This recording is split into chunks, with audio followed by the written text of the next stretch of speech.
Hello everyone, Muhammad Adil here, and today we'll be talking about the structure of the eye. Do note that we'll only be talking about the layers or coats of the eye and not the internal structure. Those will be discussed in a later video that will be uploaded in a few days. Okay, let's get started. As you can see, the eye is a hollow sphere, and this hollow sphere is made up of three layers or three coats. The outermost coat is known as the fibrous coat, which consists of two parts. The white posterior part is known as the sclera, which covers the 5/6 of the eye, and the anterior transparent part, which is known as the cornea. So this cornea covers the 1/6 of the eye. The extraocular muscles are connected to the sclera, and the sclera is pierced posteriorly by the optic nerve. This part of the sclera, which is pierced by the optic nerve, is known as the lamina cribrosa. It is also pierced at other sides by the ciliary nerves and vessels. The vessels, as the ciliary arteries, are located posteriorly here, while the veins are located a little bit to the sides of the eyeball, known as the varicose veins. The middle coat of the eye is the vascular pigmented coat. It consists of the iris, the ciliary body, and the choroid. All of these are highlighted in green.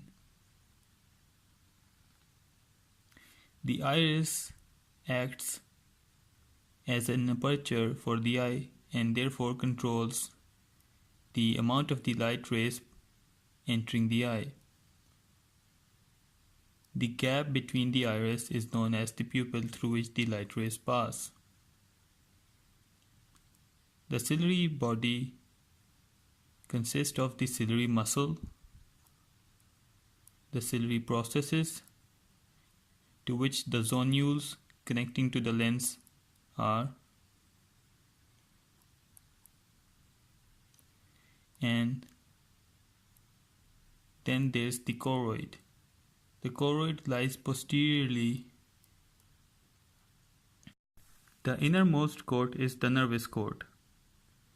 It consists of the retina. The retina is a photoreceptive layer that is responsible for converting the light rays into electrical impulses. It is this one highlighted in yellow.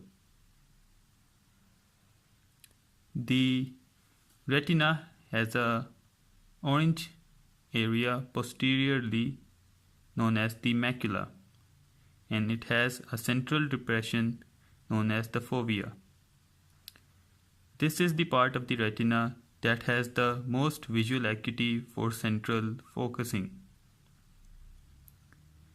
The optic nerve leaves the retina, and this area where the optic nerve leaves the retina is known as the optic disc.